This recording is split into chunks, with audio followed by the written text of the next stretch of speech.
हनुमान् श्रीपदो वायुपुत्रो रुद्रो नघोजरः अमृत्यवीरवीरश्च ग्रामवासो जनाश्रयः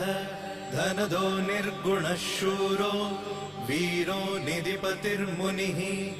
पिङ्गाक्षो वरदो वाग्मी सीताशोकविनाशकः शिवः शर्वत्परो व्यक्तो व्यक्ताव्यक्तो धराधरः पिङ्गकेशः पिङ्गरोमा श्रुतिगम्यः सनातनः अनादिर्भगवान् देवो विश्वहेतुर्जनाश्रयः आरोग्यकर्ता विश्वेशो विश्वनाथो हरीश्वरः भर्गो रामो रामभक्तः कल्याणप्रकृतिस्थिरः विश्वम्भरो विश्वमूर्तिर्